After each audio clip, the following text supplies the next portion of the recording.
Assalamualaikum warahmatullahi wabarakatuh.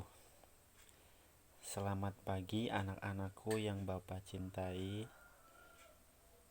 Untuk mata pelajaran PAI dan Budi Pekerti kelas 2, kita akan membahas ada 6 tema, 6 pelajaran. Yang pertama kita akan membahas tentang Nabi Muhammad SAW teladanku. Tapi sebelumnya marilah kita berdoa, mudah-mudahan ilmu yang akan kita terima ini bisa bermanfaat dan bisa menjadi ilmu untuk kalian semua. Marilah kita berdoa bersama-sama. Bismillahirrohmanirrohim. Raditu billahi robba wabil islami dina wabi muhammadin nabiyya wa rasula. Rabbi zidni ilman warzuqni fahman. Amin. Baiklah, kita mulai materi yang pertama. Nabi Muhammad Shallallahu Alaihi Wasallam teladanku. Nabi Muhammad adalah nabi kita yang terakhir, disebut Khotamul Anbiya, yaitu penutup para nabi. Jadi setelah Nabi Muhammad itu tidak ada lagi nabi-nabi.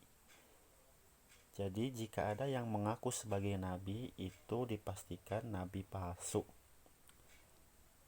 Nabi Muhammad penuh dengan keteladanan dalam dirinya.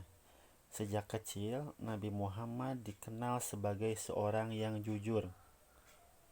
Sehingga ketika dewasa, Nabi Muhammad mendapatkan gelar Al-Amin.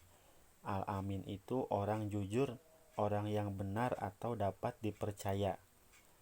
Nabi Muhammad selalu jujur kepada siapapun, baik dalam perbuatan maupun perkataannya.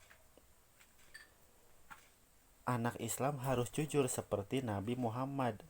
Orang yang jujur akan bernasib baik, seperti para rasul.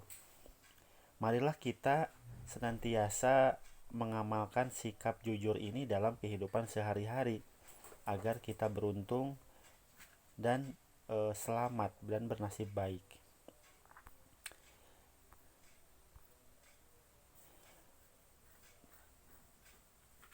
Nabi Muhammad mendapatkan gelar Al-Amin, yaitu orang yang dapat dipercaya.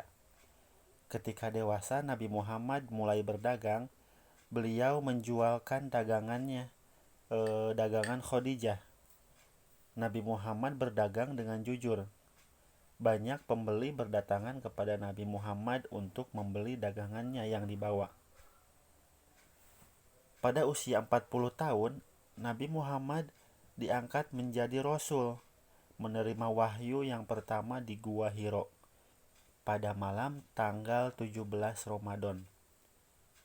Malam tersebut dikenal dengan malam Nuzulul Quran, yaitu turunnya wahyu Al-Quran.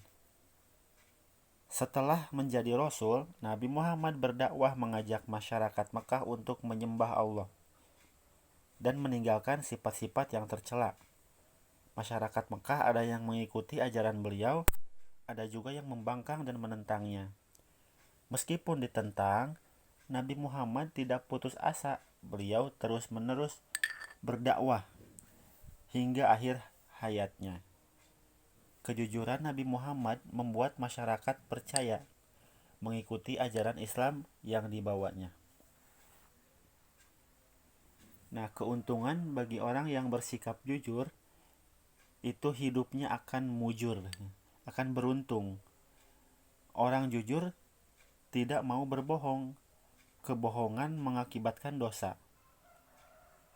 Sebagaimana dalam hadis disebutkan bahwa kejujuran itu akan membawa kepada kebaikan, dan kebaikan itu akan membawa ke surga.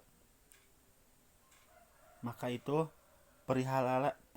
peliharalah sikap jujur di dalam dirimu. Biasakanlah sikap jujur itu dalam kehidupan sehari-hari, baik di rumah maupun di sekolah. Jujur kepada orang tua, jujur kepada guru, jujur kepada Allah, jujur kepada semua orang. Anak yang jujur akan disayang dan dicintai oleh siapapun. Sikap jujur juga bermanfaat dalam kehidupan kita. Kita akan dipercaya oleh siapa saja karena sikap tersebut. Jujur termasuk meneladani sikap Nabi Muhammad SAW. Mengapa kita harus bersikap jujur? Jujur itu banyak sekali manfaatnya ya. Yang pertama, akan dipercaya oleh orang lain. Yang kedua, akan mendapat pahala dari Allah. Yang ketiga, akan memberi kemanfaatan bagi sesama. Yang keempat, dilindungi Allah dari segala kejahatan. Yang kelima, mendapatkan balasan surga dari Allah. Coba apa saja sih contoh perilaku jujur? Nah, yang pertama, contohnya, jika kita disuruh oleh ibu untuk belanja ke warung atau ke pasar, ibu memberikan uang yang emang uang itu harus dikembalikan, ada kembaliannya, maka kalian harus mengembalikan sisa uang, sisa belanja yang tadi diberikan ibu. Nah, itu juga contoh jujur. Yang kedua, tidak mencontek saat ulangan.